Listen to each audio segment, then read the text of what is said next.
బనకచెర్లను ఆపండి, అనుమతులు లేకుండా నీటి వాటాలు తేలకుండా ఎట్లా కడతారు? బ్యాక్ వాటర్ సమస్యను తేల్చిన తర్వాతే పోలవరం పనులు చేపట్టాలి. భద్రాచలంలో ముంపు బాధితులకు R&R ప్యాకేజీతో పాటు రిటైనింగ్ వాల్ కట్టాలి. ఏపీకి రాష్ట్ర సర్కార్ లేక గోదావరి కృష్ణా బోర్డులు జలశక్తి శాఖకు లెటర్ కూడా రాసిరట. బనకచెర్లను ఆపండి అని చెప్పి అనుమతులు లేకుండా నిర్మిస్తూ ఉన్నారని చెప్పి. ఇక త్వరలోనే లోకల్ బాడీ ఎన్నికలు, ఇక కాంగ్రెస్ విజయానికి కృషి చేయాలి. క్యాడర్కు సీఎం పిలుపు. ప్రభుత్వ పథకాలను ప్రజల్లోకి విస్తృతంగా తీసుకెళ్లాలని సూచన. దీపాదాస్ మున్షి అధ్యక్షతన గాంధీ భవన్లో కాంగ్రెస్ PAC సమావేశం జరిగింది. నిన్న చీఫ్ గెస్ట్గా హాజరైన AICC ప్రధాన కార్యదర్శి KC వేణుగోపాల్ సీఎంను ప్రతిపక్షాలు విమర్శిస్తే కౌంటర్ ఇవ్వరా అని చెప్పేసి మంత్రులకు KC వేణుగోపాల్. ఇక్కడ నేను ప్రతిరోజు నేను మార్నింగ్ న్యూస్లో ఒక అర్ధగంట వరుతా ఉన్నా. వాళ్ళు చేసేటువంటి విపక్షాలు చేసే ఆరోపణలు బటివై పనుల మీద. సో మంత్రులు కూడా జర నోరు విప్పాలి. ఎందుకంటే ఇది కాంగ్రెస్ అనేది ఒక కుటుంబం.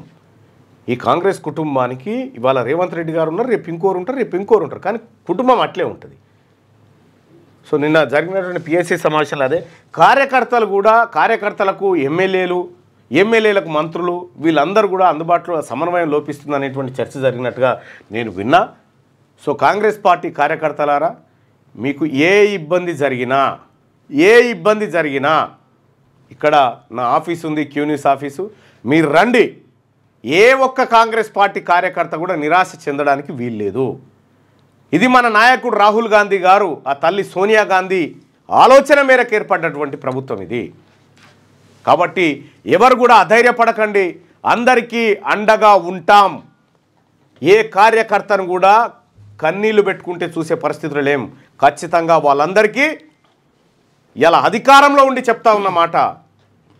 వీళ్ళలాగా విపక్షానికి పోయిన తర్వాత కార్యకర్తలను రెచ్చగొట్టుడు కాదు. కాంగ్రెస్ పార్టీ కార్యకర్తలకు మేమంతా అండగా ఉంటాం. ఎవరు ఇక్కడ నా ఆఫీస్ గూగుల్లో కొట్టండి, క్యూన్యూస్ ఆఫీస్ అడ్రస్ అని కొడితే నా ఆఫీస్ వస్తుంది. ఏ కష్టం ఉన్నా రండి. ఇగో నిన్న కాంగ్రెస్ పార్టీ కార్యకర్త వచ్చి ఆయన చెప్పిండు, యూత్ కాంగ్రెస్ ఎన్నికల్లో అవకతవకలు జరిగినాయని చెప్పి. ఇది చీకటి కార్తిక్ అనేట ఈయన పాస్పోర్ట్ ఆధారంగా ఈయన యూత్ కాంగ్రెస్ కాదు, ఈయన సీనియర్ కాంగ్రెస్ నాయకుడు అవుతాడు. ఇంత పెద్దోళ్ళని మార్ఫింగ్ చేసి పెట్టిరు అని చెప్పి కంప్లైంట్ చేసినారు. ఈయన యాక్చువల్గా బీఆర్ఎస్ పార్టీ కార్యకర్తను తీసుకొచ్చి యూత్ కాంగ్రెస్కి పెట్టిరని చెప్పి ఈయన పైన ఆరోపణలు వచ్చినాయి. అయితే మరి ఇది ఏం కథనో ఎంక్వైరీ చేయాలి. అసలైన కార్యకర్తలకు మాకు అన్యాయం జరిగిందని చెప్పి 40 ఏళ్ళు వచ్చిన వాళ్ళని కూడా యూత్ కాంగ్రెస్లో చేర్చిన తర్వాత ఏముంటుంది చెప్పురు. ఇది భద్రాద్రి కొత్తగూడెం జిల్లా మొత్తం అట్లనే ఉందట. మరి దీని వెనకాల ఎవరున్నారు, ఏం కథ అనేది చూడాలి. అక్కడ కాంగ్రెస్ పార్టీ కార్యకర్తలు ఇబ్బంది పడుతున్నట్టుగా మా దృష్టికి వచ్చింది. నిన్న వాళ్ళు వచ్చి కలిసిపోవడం జరిగింది. లైక్ చేయండి.